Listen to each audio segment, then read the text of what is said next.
So hi everyone and welcome to another part of modeling with RFEM 5. It's Ayla here.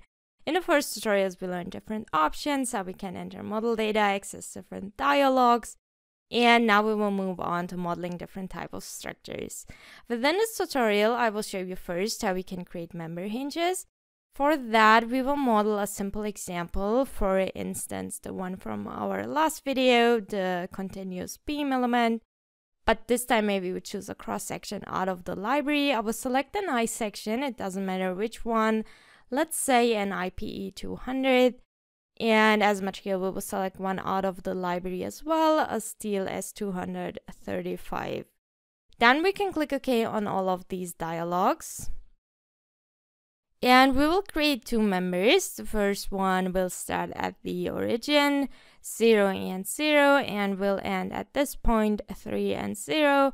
Our second member will start here and end at 6 and 0. With the right click, we will cancel out of this, and then we need our supports, a hinge one at our start node, and the other two supports will be able to slide along the X direction.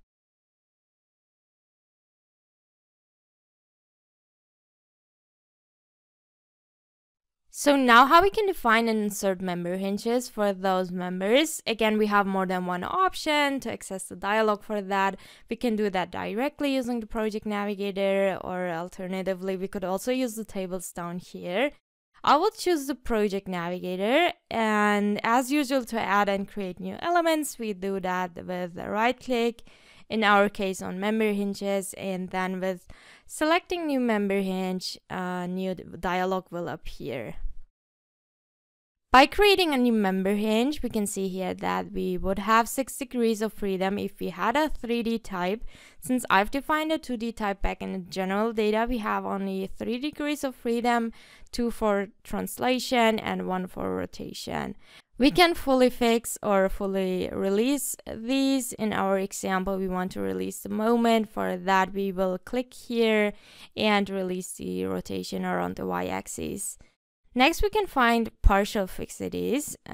If we don't have a fully fixed one, we could specify these with entering a spring constant, but for our example, we don't need that right now. So we can click OK to close this dialog. Now that we have defined our member hinge, we can see it here in the project navigator, and we can assign it to a member now. With a double click, we can open the edit member dialog. Let's say we choose our first member, and then we can manually apply member hinges from this drop down menu here, and we can find the member hinge that we've just created. What we could do in general is also to change the member type. A beam type, what we have here right now, is defined as a fully fixed member without any member hinges. And with changing the member type, for example, to a truss, the moment is automatically released, since a truss is defined in the program as a member with member hinges on its member ends, and this is also why we cannot enter down here additional hinges. Just as a hint for you, we are going to use the hinge that we've defined.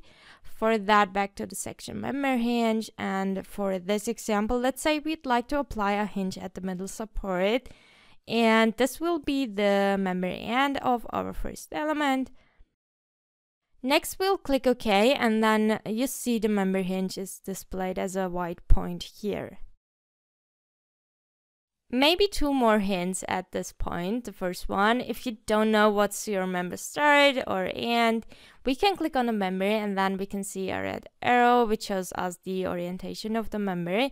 And the direction refers to our modeling direction. Like if we create a beam from the left side to the right side, then our member start will be the first node and our member end the second one, or the other way around. Like if we enter our beam from right to left, then the member start will be the second node. What we can do is also with a right click, we can turn on the member orientation, and now the orientation is displayed without clicking on the member. And we can reverse the member orientation as well with a right click and then reverse member orientation. We can delete these ones and move on with our model. Next, we need a load. For that, the same procedure like we've learned in the previous tutorials. First, we define a load case. Then we will apply a member load of 5 kilonewtons per meter. For that, we will enter here 5, and then we will graphically assign it to those members. So now, before we calculate our system with a hinge, I'd like to copy our model in order to show you the results and to compare them, like the results with a member hinge and without one. For that, we will select our beams, including our loads and supports. Then we can find up here move and copy. We make sure that the number of copies is 1. Then we can select graphically where we'd like to insert it, like from the origin down here to 3 and 0. Then we double click on the first member of our second model and we will delete the member hinge. Next, we can go up here and run the calculation. As you can see now, the moment at our hinge is 0 like it should be, and down here, of course, we have a negative moment. So this was our 4th tutorial, and in the next tutorial we will learn how to model different types of frames.